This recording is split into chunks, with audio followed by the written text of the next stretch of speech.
Welcome to the July 3rd, 2018 episode of Reactive Consciousness, our in-depth podcast about what happened this week in our lives. I almost screwed that up, but I didn't. I'm your host, vysethebold, and this is... Lotus Prince. And Dracologist. How you doing? Oh man, first time on the Corrective Consciousness YouTube channel. Oh my goodness. Oh. How does it feel, Dracologist? That's actually pretty privileged, I would feel. Does it have that new channel smell? I don't know. How does it smell, Wise? Please tell me. Well, you can't smell. You can't tell normally. It's being obscured by wonder bombs. Honestly, my nostrils are a little bit clogged up, so I couldn't even if I wanted to. Oh no! It's the smell, if there is such a thing. I hate this place. So once again, I want to throw out some reminders here. So first of all, this is the second to last Reactive Consciousness that will be broadcast on both channels, both Lotus's and the new Corrective Consciousness one. So please, this is another reminder that there are 2 more core cons to go. And 1 more recon to go before we discontinue playing full episodes of the podcast on Lotus's channel. So please do move and subscribe and hit that bell. I'll get the hell out of here. Well, I have to say it like that because I can't say it earnestly because I have to make fun of it. Because otherwise I'm not acknowledging that I sound like a douche. So. But I hope to add other content sometime soon. I'm not going to commit to anything quite yet, but I do have some things brewing in the works. But we will continue on with this project, and we need everybody's help. So please follow the link below. Lotus will link it in his channel to the Corrective Consciousness YouTube channel. Most of you have started to watch it there. We do need more subscribers. I know it's mostly not because you don't want to listen to it, because there's still plenty of plays and listens and comments on the Lotus one. It's just that, sometimes you might not be able to get around to moving over to the other channel. Yeah, that's the thing. It's really easy to bounce over to when I'm dropping links, but that's not going to be happening anymore because I won't have the podcast on both. It'll just be Corrective. So either you'll know it when it comes up, or you just won't. Now, we're trying to ease you as Easily? gradually as possible, as gradually as possible. So, we will have some. Go ahead. I just wanted to say, just give people some credit at least about their intelligence. I'm fairly sure they can figure the things out. Yeah, but no, I'm just reminding people because we only have 30 subscribers, and I know we have about 100 dedicated listeners every single week on each episode. On each podcast episode. I keep track of it pretty well. And then there are even more people that listen to it on Soundcloud and through, iTunes. So they have no problem whatsoever. But we need more than that, those 30 for the YouTube specifically, I guess. For YouTube. We need to get you over there. Otherwise, because eventually we're going to have some advertisements for the podcast on Lotus's channel, like a trailer, just to remind you to get over there, and an annotated link. But eventually, we probably won't post much on Lotus's channel to even acknowledge the podcast unless he talks about it. Because he wouldn't have a reason to unless he just wanted to promote it, for the hell of it. So why would I want to do that? We need an animated intro like the co-optional podcast with that. rest his soul, Total Biscuit head. Yeah. So I just want to remind everybody that, eventually we're gonna make the total shift over. We only have one more week, so want to remind everybody here. So anyway, let's move on to our reactions this week. I do want to do a follow-up segment here and give Lotus a chance to talk about SGDQ.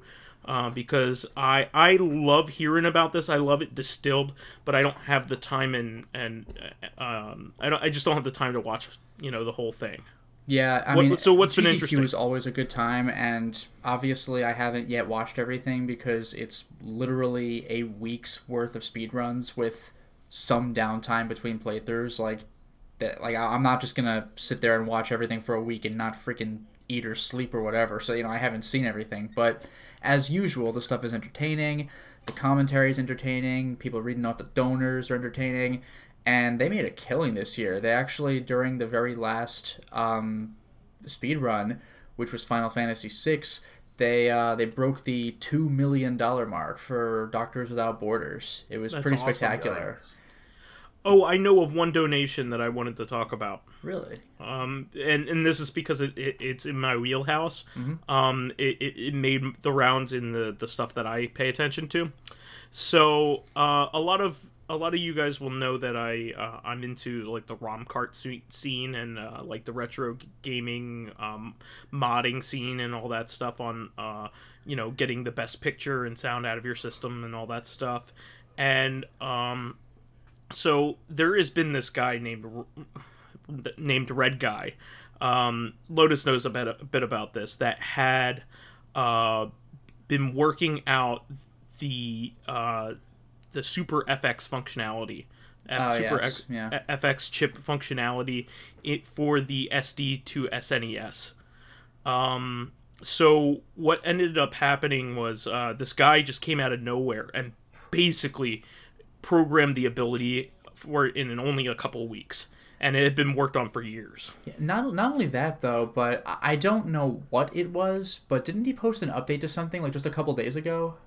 So yeah, so he actually started on another special chipset, which is the SA1. Oh shit, that's like the Mario RPG chipset? It's the Mario RPG, Kirby Superstar, and Kirby's Dream Land 3 set. Was this also Mario the whatever the game is where you mainly play Yoshi? Was it Yoshi's Island or was that FX? Yoshi's Island is Super FX2. Okay. Which is included in the functionality that he came up with. Okay. It's so so that was kind of like a custom like hacker like firmware. It was like in beta status for a while, and they finally added it to the official firmware for the SD to SNES. They basically perfected it enough where they say it's like part of the product now. So the reason why I'm mentioning all of this is, number one, to update people on the fact that we're probably going to have SA1 ability, which basically covers almost every game that you'd ever want to play. There's only obscurities left after that. There's only like weird games that most people have never heard of or don't even have Japanese to English translations. Like, those are the best. All of the great games for that system will be playable on this one on this ROM cart. So anyway, there was a guy who had put out a bounty for anybody who could program the Super FX games. He said he would give them $1,000 if the SNES, the SD to SNES could get this functionality. He just put it out there. So what ended up happening was Red Guy was like, I don't want it. I'm just giving this to the community. I don't want your money. Damn, what a badass. So he said, donate it to charity. And so he donated it publicly on SGDQ. Oh, that's cool. I didn't know about that. $1,000 went to a worthy cause. Yeah, Doctors Without Borders. Because of Red Guy's work. That's incredible. And the guy followed up on it too. This bounty wasn't a bullshit thing. He was this passionate about this functionality in this ROM cart that he wanted to make this happen, and he wanted to follow up in rewarding whoever it was who was able to program it and make it work. And he also followed up again by donating, by respecting the wishes of the person who did it. Yeah, that's super cool. Really cool on everybody's front. And he did it in a public way, for a really good cause. So yeah, that's incredible. Yeah, I just wanted to mention that because this is like the one thing I know about SGDQ. You wouldn't happen to know which run, like what game they were playing when he donated, would you? I don't know, but I could look it up real quick while you talk. All right, because I was gonna say like that could be a run I could watch and like hear it go, because that'd be pretty rad. But it's also always cool to see people do new speed tech, because the thing is, it's easy to say that once you watch a single GDQ marathon, you're basically good, right? Like, oh, they're running the same game next year, whatever. But the thing is, across the years, there are sometimes different people running the games, because usually the people doing the commentary on the couch just behind the runners, oftentimes there are other people who run this game. So maybe one of them will do it next year. Or, in the case of, I think one of the most impressive changes that I saw was in Zelda The Wind Waker, because a speedrun of that game, I think a year or two ago, was like 4 hours long, which, I mean, that's a long time to sit and watch a guy play a video game, but considering it's The Wind Waker, that's insanely fast. But the thing is, with The Wind Waker, you remember how that game works? You beat a couple of dungeons, and then when you finally get the Master Sword, you have to beat 2 more dungeons to power it up so you can break the barrier to enter Ganon's Tower. So, like, for those of you who have played Wind Waker, like, Vice, have you done that? Dracologist, have you done that? Yeah, I've played Wind Waker. I never played any the of the Zelda games, mate. Yep. Okay, well, that's the deal with the Wind Waker. Usually when you get the Master Sword, it's like, okay, let's go. But yep. Wind Waker was cool because you have to, like, awaken the Master Sword, because even with it, Ganon's Tower is locked behind this crazy energy field, but once you hit it with a sword, it shatters, and you get to do, like, the final dungeon. Let's put things into perspective here. With this Wind Waker run, number one, the guy just never got the boat. He would do crazy things where he would, like, launch himself off of walls and, like, shoot across the ocean at, like, Mach speed, just with no boat. Second of all, he got to Ganon's Tower with no sword, and he activated a cutscene where you really should have the sword at that time, so the game gives it to you. So he never got the Master Sword, but all of a sudden he just had it by the end of the game, and he was actually able to find a skip that circumvented breaking that barrier. So the speedrun went from 4 hours to like 90 minutes, an hour and 3/4. Wow. Fucking crazy. One of the hardest tricks this guy had to do was getting up to the top of Ganon's Tower, because you're supposed to have the hook shot, and he didn't. So he had this really goddamn obscure trick where he would, like, wave an enemy up to this platform and then, like, hit the enemy the moment he died, but he died at a certain frame, so the game didn't quite know what was happening, so he'd float up. It was like this really weird thing that took forever to execute because it's really hard to do. This guy tried it for, like, several minutes, but the thing is, while that can be frustrating to watch, the crowd gets so hyped when the trick finally lands, and then he just goes off and beats the shit out of Ganon. It was incredible. Like, something similar happened in Metroid Samus Returns on the 3DS. There was one run that there's one trick that the runner Shasta had to do where it was like you clip through the floor. There's like a switch on the floor that you could walk on or roll on as the ball, but you're supposed to, like, rock back and forth on the switch until you kind of, like, clip into, like, where an edge is. Like, you know how in Portal you would clip through, like, corners.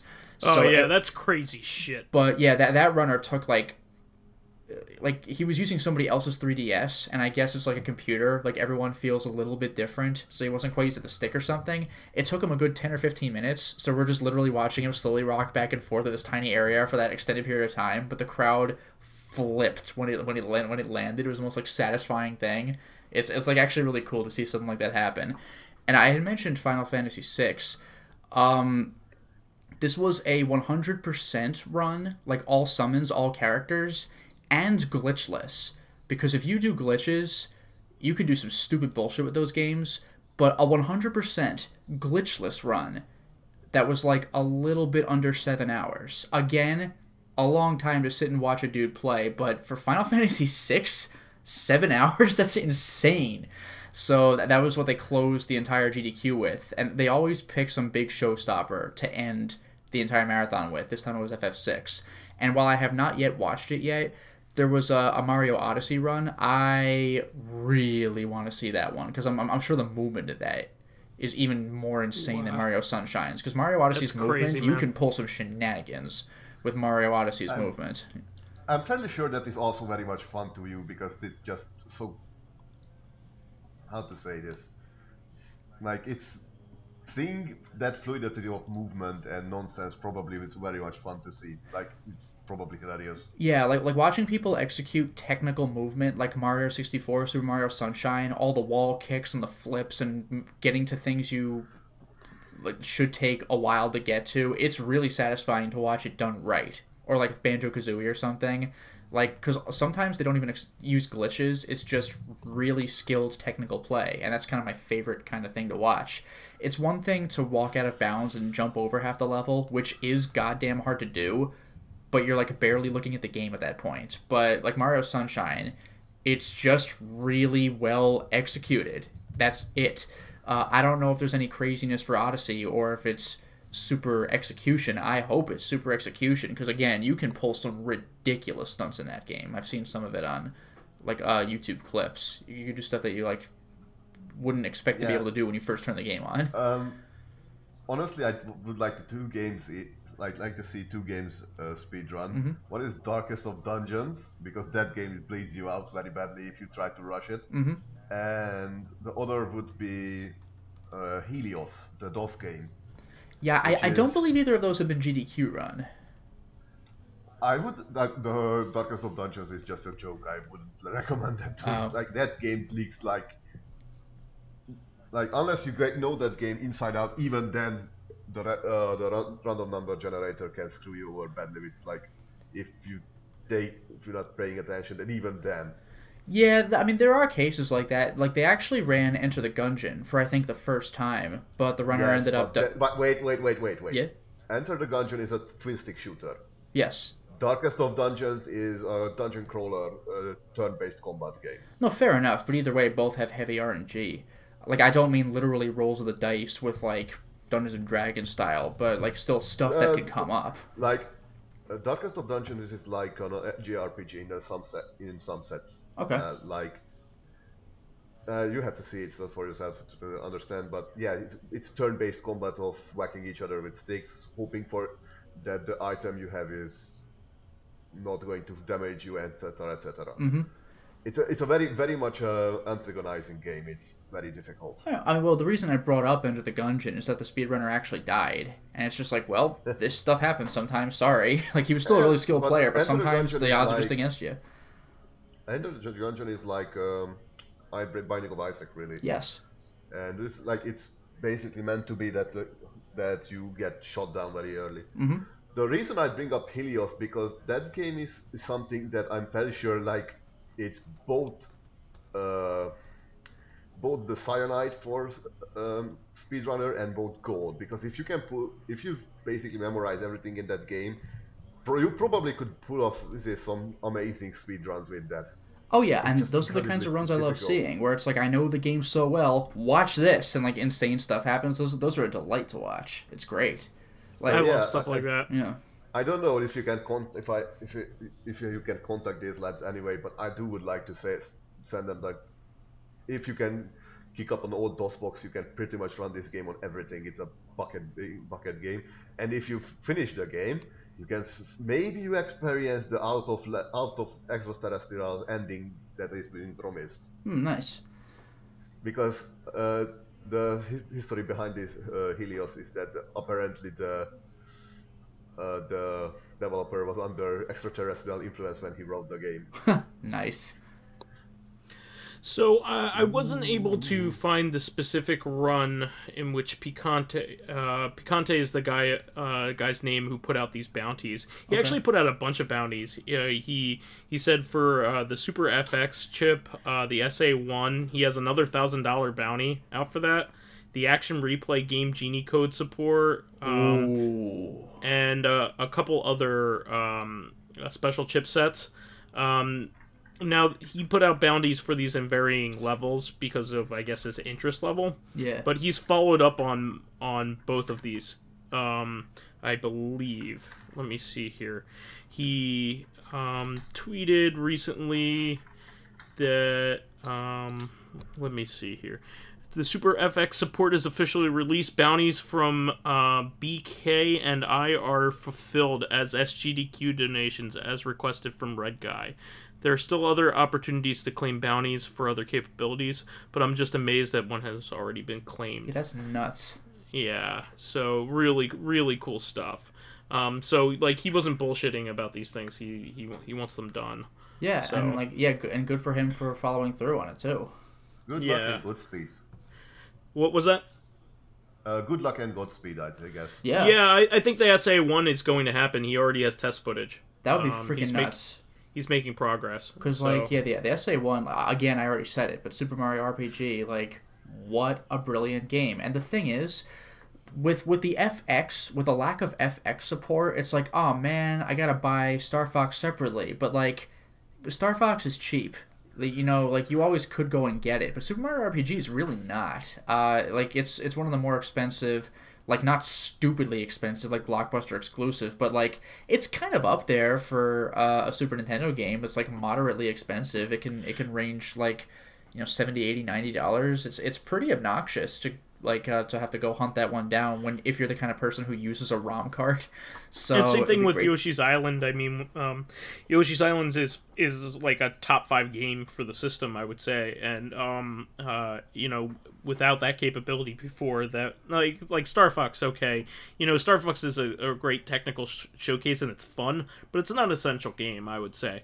Whereas I would definitely say that Yoshi's Island is a crowning achievement for the system. It's definitely like a game that you would point to the best games in the system. Not to mention... Same thing with Mario RPG. Yeah, Mario RPG's up there. But no, another thing, though, is Star Fox 2, because that game never officially came out unless you have an SNES Classic. But if you wanted to play Star Fox 2 before this FX support, then you would have needed to pay some outrageous, like, $100+ for a repro card of this prototype game. But that's no longer a problem. Yeah, and not only that, but... for the longest time, there was only like an unfinished version of that game out there. Yeah, that's the whole thing. You could only play that unfinished version, and so once the finished ROM got out there that Nintendo had put on the SD to SNES, there's only actually, like, you know, probably about a good 6 months where people were buying repo cards for that. Now nobody will.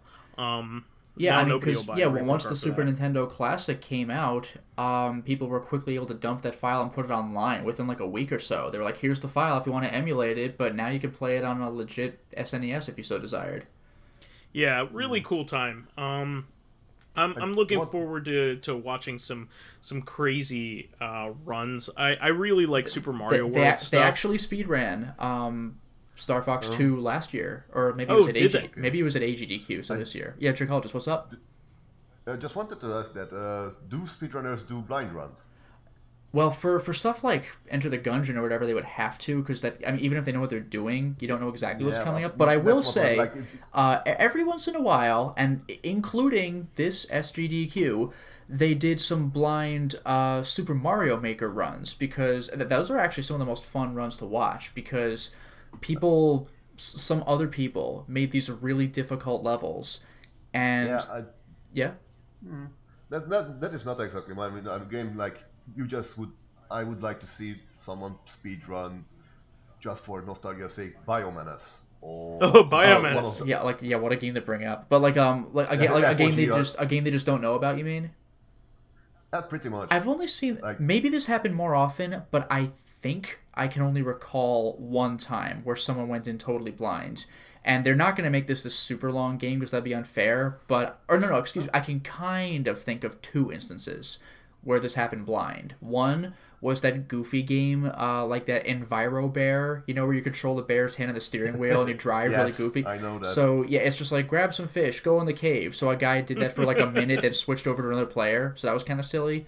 But there was also Strider for the NES, like the old Strider, where I played that one on the Commodore 64. Oh, nice. Yeah, so this was not 100% blind. Like, they brought a guy who'd never seen the game before, and they had an experienced speedrunner, like, give him the controller, and they were like, here's what I want you to do.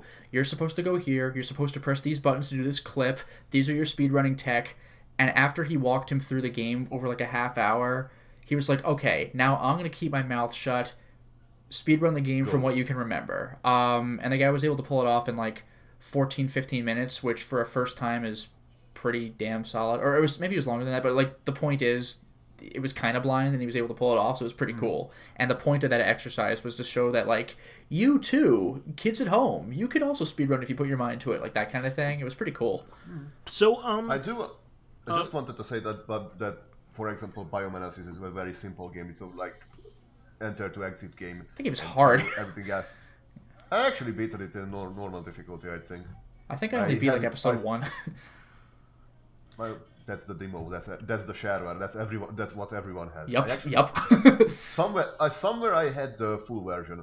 Well, it's on Steam. It's on Steam now. Really? Yeah, I think it is. Yeah. I think it's free too. So actually, it has.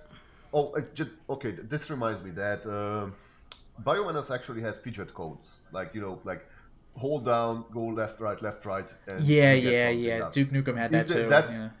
Is that allowed, or is that something that should be allowed? Is it no, I don't think the runners cheat unless there's like something really weird going on. I think usually they play a game straight. Usually the cheatiest they do is play it on easy or something, which is like, oh, it's just because hard involves this level of bullshit that I'm just not going to deal with. So usually the games are played straight. In Biomenace, one of the cheats I used is like if you hold down and go left, right, or something, you get like this 5-second invulnerability. But it takes you have to hold down the down button for like 5 seconds.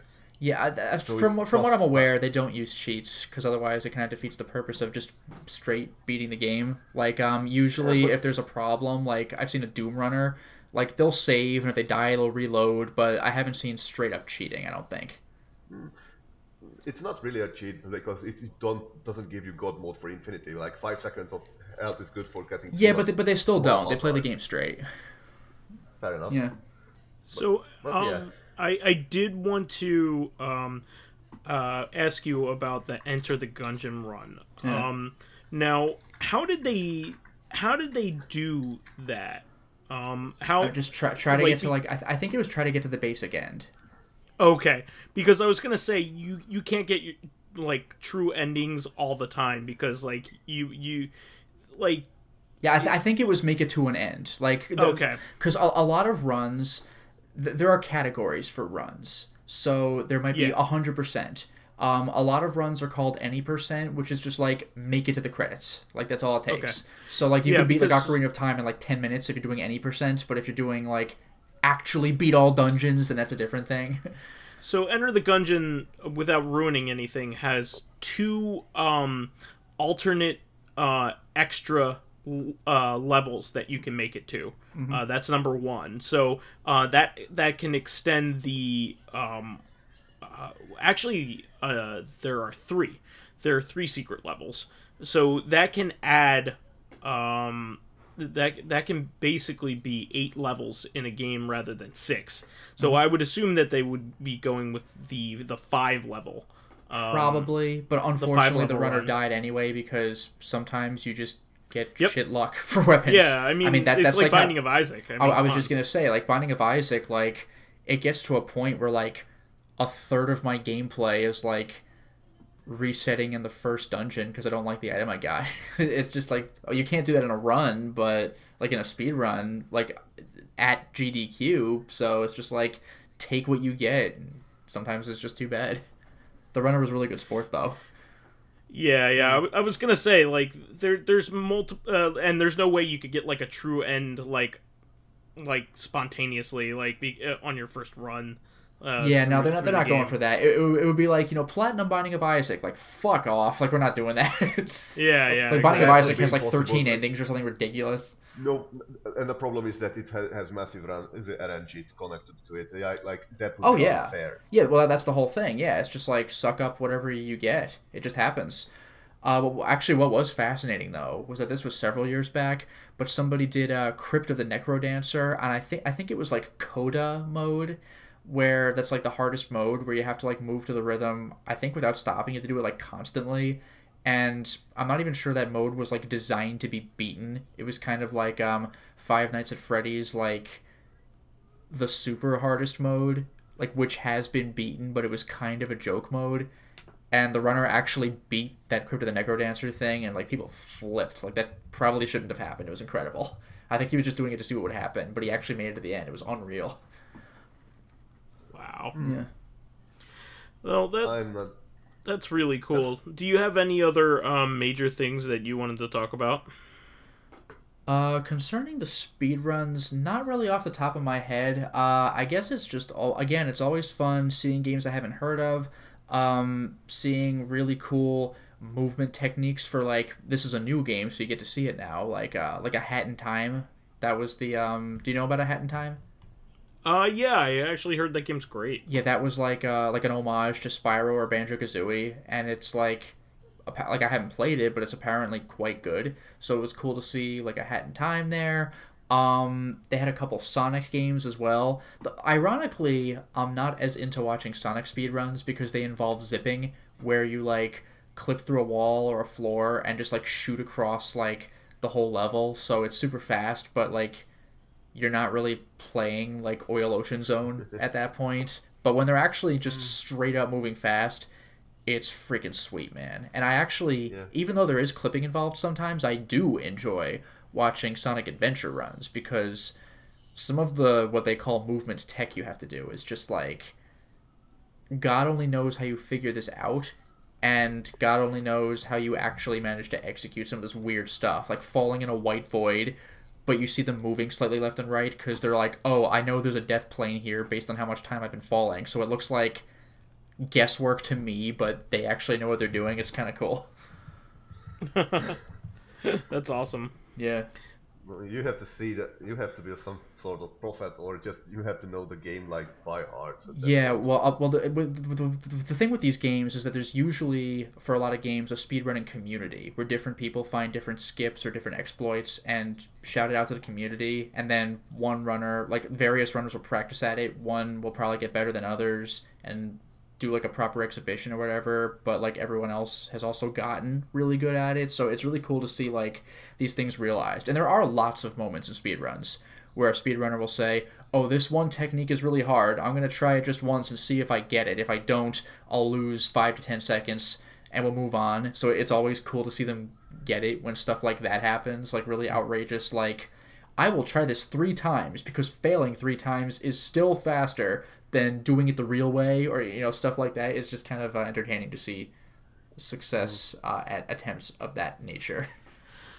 All right. Well, I think we covered that. I'm sure you will go back in retrospect and look at some, and you'll of course have an opportunity to talk about these things. Yeah. At the time of this recording, Games Done Quick is still working on uploading the runs individually to their YouTube channel, because this is streamed live on Twitch, but eventually with YouTube they just dump all these runs on you. So like I said before, the moment I see Super Mario Odyssey, I'm jumping on that so fast. That run didn't even have to happen.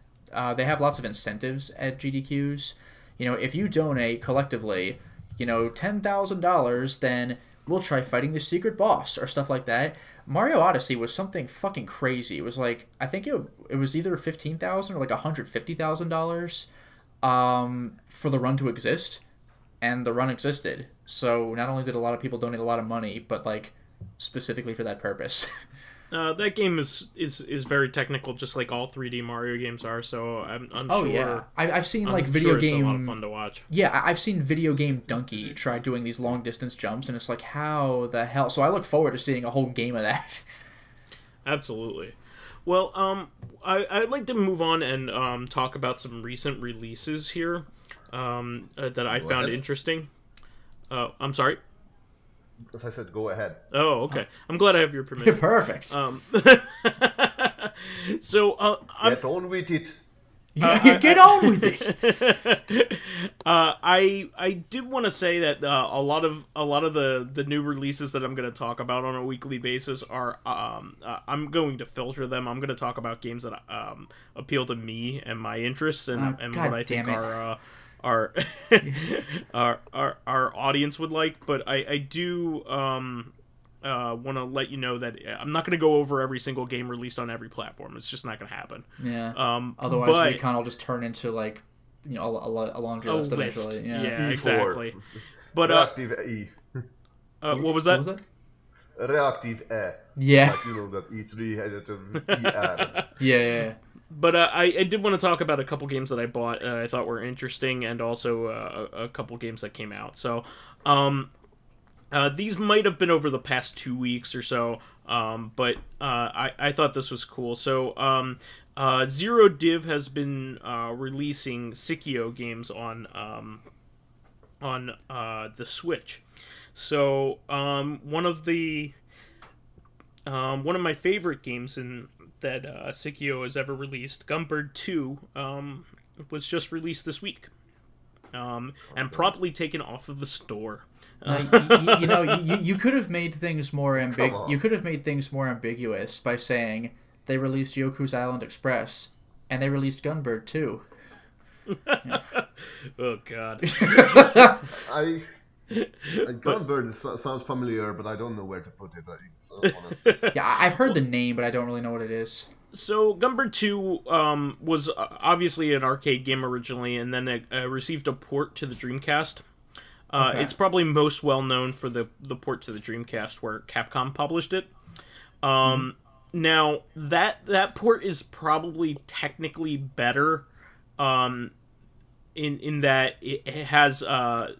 because Capcom published that one, they added a secret character. They added Morrigan as a playable character from Darkstalkers. Oh, Capcom! They love their Capcom references. But Gunbird 2 is still a fantastic shmup, and it is not a game that is ridiculous. It's not a bullet hell game. It's not like a Danmaku or something that it would be just difficult. Classic arcade. Yeah. It's like a fun game, kind of like Raiden would be, but it has a lot of personality, has really great pixel art, and it has a bit of humor in it. So I definitely recommend that Gunbird 2 because it's a good game. Out of all the shmups that are on there, I think the 2 Gunbird games are really good for people to start out with, and you can always lower the difficulty as well. So definitely go for it if you're into shmups at all or would like to start getting into them. Also, this is a good time for me to plug Jeremy Parrish's new endeavor. Did you guys see this? Did you see my status update on Twitter? I'm not sure I did. Don't have Twitter. Okay, so Jeremy Parish of US Gamer and Retronauts fame and 1up.com when that was around, he said to himself that he wanted to play shmups and classic arcade games in the vertical style. Oh, okay, I have seen this, yes. So he actually hired an engineer to come up with an accessory for the Switch. Yeah, this was kickstarted, right? Yeah, he kickstarted it and hit his goal almost immediately. And it's already fully formed idea. He doesn't need to... It's risk-free. He already has the wheels in motion for producing it. Yeah, it's basically this slot that you put your Switch tablet in so you can hold it vertically. That's pretty much what it is. But the Switch naturally doesn't have that. But now that there's so many vertical things released on the Switch, it only seems like they should have a setting like that. Yeah, not only that, it's a 90 degrees monitor turn for the Switch. Yeah, exactly. And you can also... It also has its own kickstand, so you can set it up on a table that way. as well. It's little things like that. Like, I can understand Nintendo not releasing this at the time, but I don't know. I'm just kind of waiting for them to come out with their own version or something, because it's like, how could you not? Well, the good news is that it has a lot of thought put into it. Like, he's leaving slots there for your your game card, access to your game card, and also the headphones, because he realized that you're going to be on the go when you're using this mode. Probably, yeah. So this will be a comfortable way to play these games. Now, there are plenty of arcade games. Gunbird 2 is one of them, and basically all the Sikio games. Almost all of them have vertical modes, so you'll be able to play them and have it fill the whole screen. Also, a bunch of pinball games have this, and I just wanted to Punch say that, Out. like, this is Punch Out. Yeah, this is very much pinball. Pinball is a accessory. Oh yeah, no doubt. Yeah, and you know what the big shame of it is? I was actually going to talk about this later. But Pinball Arcade just had a gasp of death here, a death gasp today. In fact, on Sunday.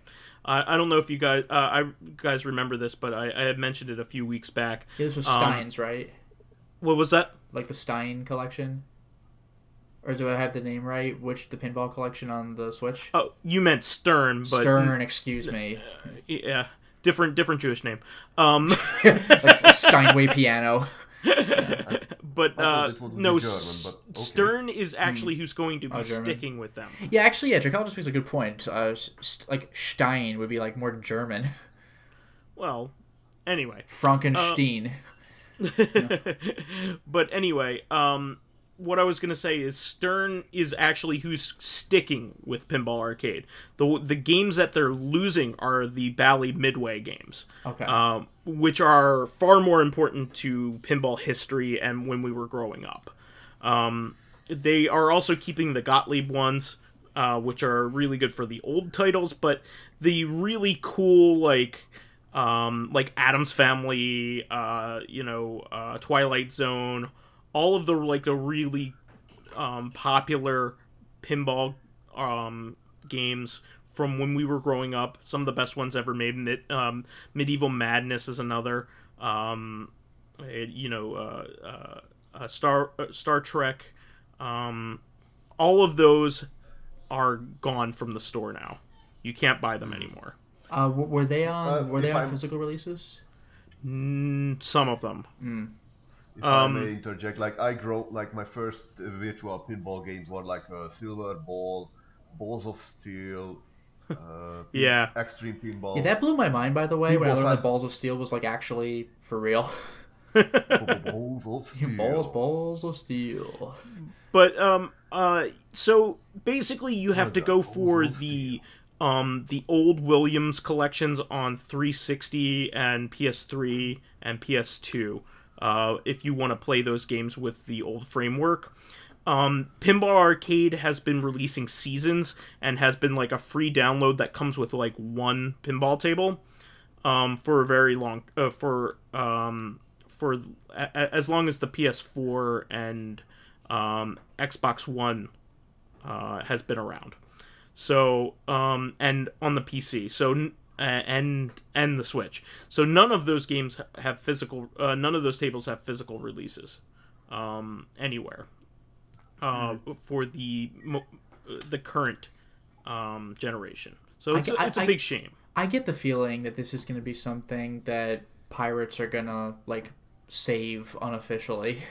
Yeah, I mean the really big shame of it is that like the Switch is like the perfect system for it, and now we have a great accessory to go along with it, and now you can't buy them. You only had like a month to do it, and actually it was less than that because they took those tables off the Switch like 3 weeks ago. You only had like a week to buy them all, and if you were gonna buy all 7 seasons of these tables, it would cost you like over $300. So like I bought them gradually, so it wasn't a big problem for me to complete my collection. It didn't hurt so bad with each purchase. It was like $20 or something. Yeah, well, no. Each season's something like $30 or $40, depending on whether you want the pro ones or the regular ones. So anyway, I had bought most of them over time. You know, when there was a rare Steam sale, they hardly ever had sales on them, and so I had bought them every time they went on sale, and then I only needed to buy 2 more seasons, thankfully. But it stinks. It just stinks. So their entire platform has been nerfed. I think something like 70% of their tables were from Bally Midway. Ugh. So it really just sucks. But anyway, going along with pinball, I picked up Yoku's Island Express. Have you heard about this? No. I did. So it's a Metroidvania pinball game. Yeah, it's a Metroidvania pinball game. I'm very excited. And but you hate those things. I love pinball. I love Metroid, and you love Vania. I love Vanias. Actually, I just played the Bloodstained game. Yes, that's good. The retro one. It's really good. But Yoku's Island Express is made by the Worms and the Lemmings guys, Team 17. Yeah. Team 17. What worms are you thinking? Those Worms as the game. Yeah. I remember like some Worms games I wasn't really feeling, but Worms Armageddon is like the cream of the crop. Worms Armageddon's great. Yeah. There is a few good Worms games out there actually. I just never get to play them because like I used to play with myself with them. Like you can set up your own little team and just see how much you can level down the map. But ever since I played it multiplayer through the net, it kind of left me with a bit of a wanting. You know, like each you you need to scratch with a very specific ways. Yeah. And just nobody to play with really. What's great about if you guys have any kind of any of the Worms games, mind you can call me and we can blow each other up. What's great about Worms is like there's such like a strategic period and like what my friends used to do is we would actually try to help each other hit each other because like it's so hard to aim correctly in that game. Like it's accurate, but it's so fiddly on purpose. Like it's kind of like playing golf. So like it's a lot of fun just to kind of see your friend actually hit you. Yeah, and the wind heavily influences your bullets too. I have many stories. Like first to begin with, like I had the games called Tank Wars. Yeah. Which was or Scorched Earth. I think more people are familiar with it. There's a 3D version of that, where you have like statically play. Well, it's not static actually in Scorched Earth because you can move if you have the item for it, but the point was that there you have to select a number a specific number of angles and power levels, and you have to fire them. It's just fun. Worms was a little bit more flexible with it. I actually have an old version of Worm Plus is somewhere in my PC. Mm-hmm. So if anyone interested. Yeah, I like Armageddon the best because that's the game I played in. I played on my Dreamcast with my friends back in high school, and like the PC version's a lot of fun. So my brother and his friends were all about the PC version. Yeah, so Steam actually sells a working version of that. It has online support and everything. So nice. I actually have Armageddon. Yeah. Although I think I did like World Party better. It was basically Armageddon plus. Nice. Well, that's fine. World Party's a good one as well. So. I do actually have like Reloaded, Revolution, and Weapons of Mass Destruction as well. I played a few of the 3D ones and they just weren't. They weren't as good. Like these are 2.5D. Reloaded is not 3D. It just sort of this precursor for being a Steam Workshop and everything. Revolution is 2.5D with water physics, and Weapons of Mass Destruction actually goes back to sort of this Armageddon style origins. It has a different art style, but it added a lot of interesting quirks for the game, so it's worth to look into at least.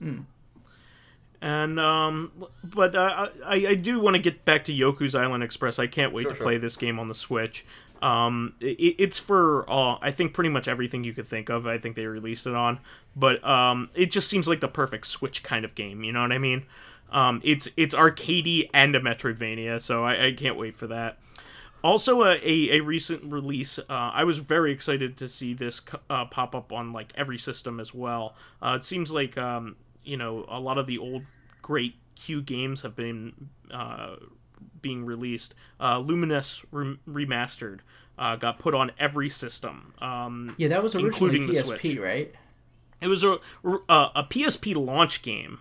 And has been on a lot of other systems since then, but this is really cool because I think it's just basically the first game, but you know, with updated features and I think it has almost all the songs, if not all of them. And I got it for the Switch because I wanted it to be portable as well as be on the TV. So you'll like this, Lotus.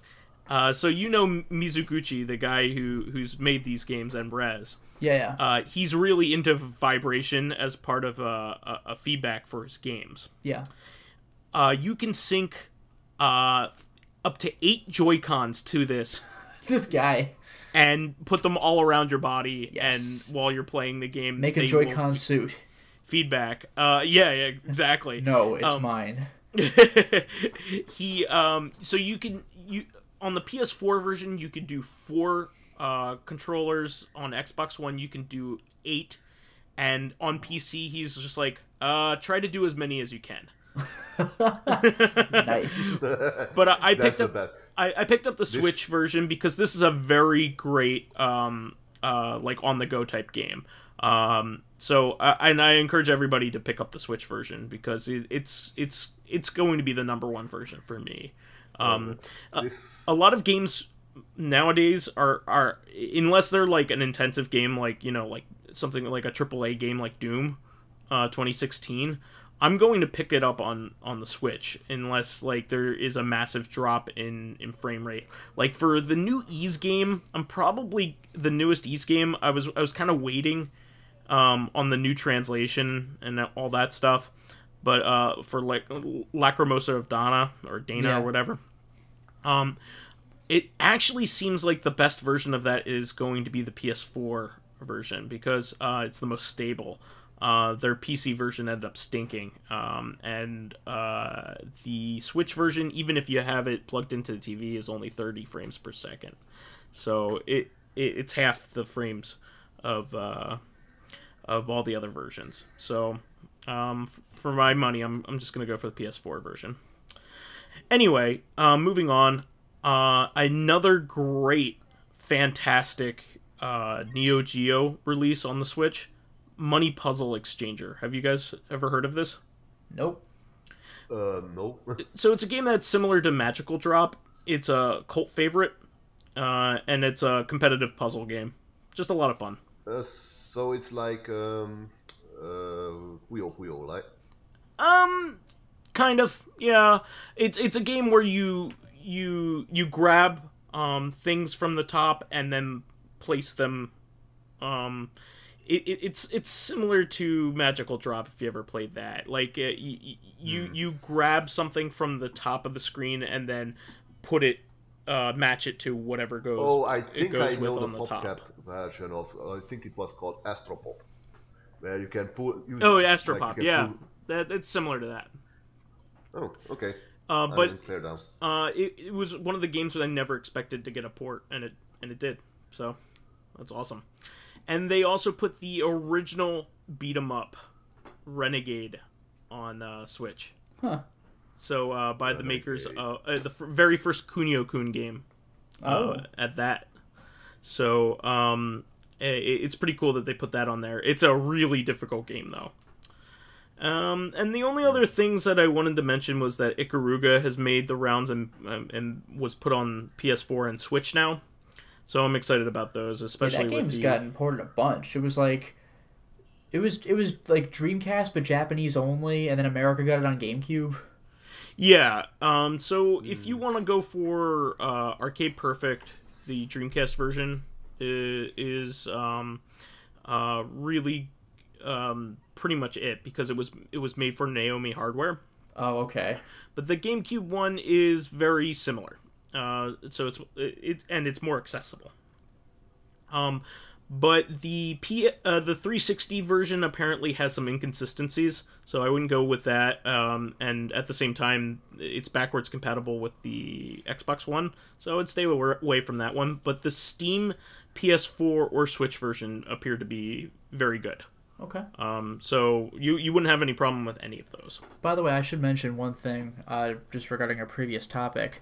In a previous GDQ, sometimes they just straight up do tool-assisted speedruns. Like, people worked for who knows how many hours to get, like, the perfect run with emulators and stuff, and then on the GDQ, they'll just play it back for you and be like, watch this insane bullshit that humans literally can't do.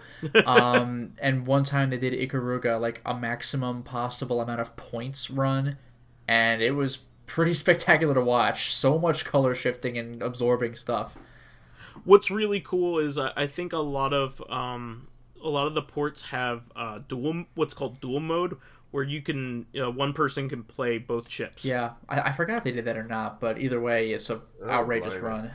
Yeah, I must say that even though it's probably my favorite shmup, I don't play it for score like I do a lot of other shmups, because I have never gotten good at doing the chain combos in this game. I don't. So for people who don't know, in this game you switch polarity from your color of your ship from white to black, and while you're white, you can absorb white bullets, but black bullets kill you, and vice versa. Yeah, so you don't have to dodge everything.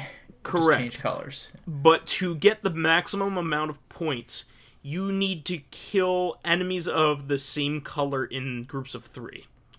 So I don't. If you watch somebody really good at this, they will kill 3 white enemies, 3 black enemies, 3 white enemies, 3 black enemies. Yeah, and like just for perspective, it's hard enough just to make it to a boss. Like, doing all this swag stuff. Yeah, like doing all the swag stuff on top of that is like, oh man, come on.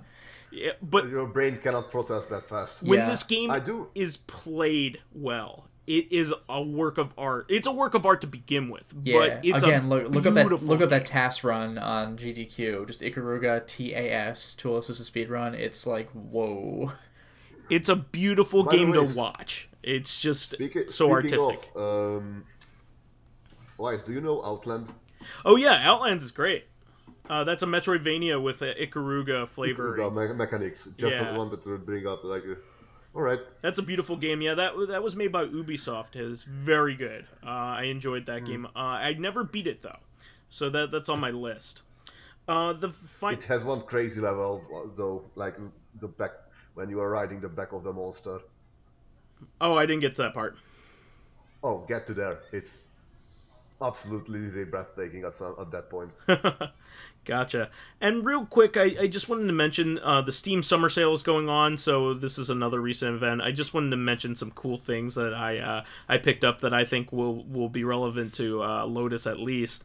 I picked up Never Alone, and I know you played that one. That's a damn good one. It's not the longest or most complicated game, but it's literally a folktale in video game form. Like, this is a game where I think the developers went to the elders of this one group of Inupiat people and asked for stories, and the elders were actually pretty progressive and were okay with making a video game version of their oral tale, and that's what Never Alone is. And Never Alone is like, there are slight adaptations because there isn't fucking platforming in oral tales, but like, the basic idea is there, complete with moral lessons and stuff. It's really well done with voiceover over it. It's really good. I'm excited to play that. I also picked up Pixel Junk Shooter Ultimate. It's one of the Pixel Junk games that I didn't have yet. Those games are a lot of fun. I also picked up The Last Way of the Samurai game, which I didn't have. I picked up the first 2 at Too Many Games. At Too Many Games, mostly because I bought 4 because I know it's bananas. Like Way of the Samurai 4 is apparently the crazy game in the series. And the other games aren't like that, but I kind of want to have some context. So I picked up Way of the Samurai 3 because that's on Steam now. I also picked up the Infinity Collection, which is all of the remastered versions of all of the Baldur's Gate games. Like all those. Wow. So it's like Baldur's Gate, all the Icewind Dale games, the Neverwinter Nights games, and Planescape Torment. All of those games all in one collection, all optimized for modern systems. I still have Baldur's Gate 1. Did you get Tides of... You go ahead. Did you get Tides of Numenera too? Is that... Yeah, Tides of Numenera was that newer Planescape Torment game, the one that came out like this Torment. year. Okay, I didn't pick up that game because once again I'm kind of I want to beat the first one first. Yeah. So okay. I've kind of unless I have like a super heavy reason to buy it. I hear mixed reviews on that game too, so I'm not sure if I'm gonna pick it up. Yeah, the only thing I was gonna say was that like I've never played any of those games except for the first Baldur's Gate, but like I still have that one, and it's like 5 CDs, and the CDs were like they weren't really story based; they were location based because you could go anywhere at any time. That's annoying. Yeah, so I'm on like disc 1, and I go too far west, and it's like put in disc 4. I'm like, what? Like, am I at the end of the game? Like, no, just this is where you are now. By the way, speaking of games that just came out, Vice, I think you'll particularly enjoy this. Like, this is a 2-parter. One, I don't know how much you care about, but the other I think you do. The Myst games are starting to hit GOG. Like, like Myst 4, it's finally there. But the other thing, I think this will particularly please you. It was the one elusive Monkey Island game. What was it, Escape From? Oh, the 4th game. Yeah, it's on GOG now. Like, it's finally happened. Awesome. Yeah. That's great. That was the last one. I think so, yeah. So it's finally here. Like the curse of Monkey Island has been broken. Buy that like right away because I that was actually one of the very first games I played on PS2 because it was basically a launch window title, if not a launch title for the PS2. Yeah, I remember. So seeing I'm excited. Unbox, yeah. By the way, Vice, I think there was Old Man Stompy here when we were talking about that. You know Medieval? Medieval, yeah. On PS1? No. Medieval, not Medieval. Oh. I'm not no, sure. I don't know that one. It's a new high-speed first-person hack and slash sort of. Like, it's basically like plays like Heretic or Hexen. Oh, nice. Oh, wow. Infused with more speed. Like it's a bit painkiller-ish. It's a bit Heretic-ish. Okay. It's still in the sort of egg yolk state of the early access mode, but what it currently provides is pretty solid. Also, what comes out of early access and recently hatched is Overload, which is if you remember, any of you played or remember Descent. I mean, I barely played it, but I remember it. Because basically, Overload is that. It's a Descent clone. With, yeah, you're on like a ship and like underground in tunnels and stuff. Yes, and you're shooting up the place. Okay. Well, anybody else have any recent releases that they would like to talk about? Hellbound just got founded, for example. What is that? Hellbound is what appears to be a very, very cheesy version of it's but basically the guys who made it are only known about they made one horror game and then just suddenly came out with this very old school first-person shooter. Huh. Like you have to watch the trailer for it. It's hilariously cheesy. Wow. Always a fan. It's a very very hammy, very cheesy game. But yeah, currently there's a demo available where you have a score-based arena shootout with various monsters where you get new weapons and stuff as you progress through the what do you call this, waves. Okay. And what I have to say that I'm very impressed by the sound design of the weapons. Each gun sounds very, very meaty and loud. Well, that's good because even with great games, like bad sound design really can put a damper on the whole experience. Yeah, the problem is that current like on the basic starting sort of this rifle-like weapon and on the minigun, the alt fire is like iron sight, which is not to me is not like the big old school thing. Where you, like in a game like this, like you would probably had like a grenade undersling grenade launcher or something for that. Mm-hmm. What else is there? Well, I think we went over a lot this time around. Yeah, I can't really think of any upcoming releases, just stuff I've been playing recently, but that's always like, you know, several years old. Yeah, so away on Doom like a madman. Yeah, oh, dude, like I'm getting ready to play fucking like Lost Kingdoms. Remember Lost Kingdoms? Well, neither do I, but I'm gonna play it anyway. Well, oh, yeah.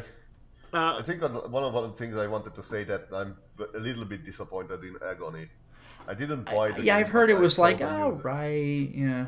It was sort of this schlock shocker visuals, which are not bad because like you saw some really bizarre stuff. Yeah, I mean, like the Yahtzee Zero Punctuation review said it looked kind of like the Lust level from Dante's Inferno, which is a really cool look. But apparently the game itself is like, all right, you know, it's fun, I guess. Yeah, I actually seen the post Zero Punctuation is a let's play of it, and it's kind of bad. Sad. Yeah. But yeah. Well, we'll follow up and we'll keep people abreast of the new releases, but that we care about, that we have our eyes on. We will, of course, continue our discussion here on Thursday for the next episode of Corrective Consciousness, where we will talk about some interesting stuff. We got a really cool topic that we're going to discuss. So, please make it over to the Corrective Consciousness YouTube page while we're at it. Follow the link once again, and keep listening on SoundCloud. Also, tell us about some of your recent releases that you were caring about in the comments. While there, please give us thumbs ups, likes, and 5-star ratings on iTunes. It helps promote and spread awareness of the show, and any bit of encouragement helps keep the show going. You can catch us on Thursday on our sister podcast, Corrective Consciousness, the podcast where we explore the inanity of pop culture. Lotus, you used to that yet? It's getting to the point where I have to remind myself it's coming, so I am ready for it when it comes, but I still have to, like, it's going to be something about inanity. It's not going to be what I'm used to. We'll get you there. Finally, you can friend me as vysethebold on Steam, PSN, Xbox Live, Twitcher, Switch, and Battle.net. And you can follow me on my YouTube channel, Lotus Prince. You can hit me up on Twitter at Lotus Prince. And finally, if you are interested in seeing my videos early, getting in on exclusive live streams, I'm currently playing Brothers, A Tale of Two Sons. Or, cool. Finally. Or selecting upcoming games for me to Let's Play, and getting in on a Discord with every single other patron who's involved, then perhaps consider swinging by my Patreon account, which can be found at patreon.com/LotusPrince. And you can find me on Skype, Steam with the name Dracologist, and you can find me on Discord with the same name. Perfect. Excellent. All right, we'll catch you on Thursday, everyone. Until next time, everyone. Good evening.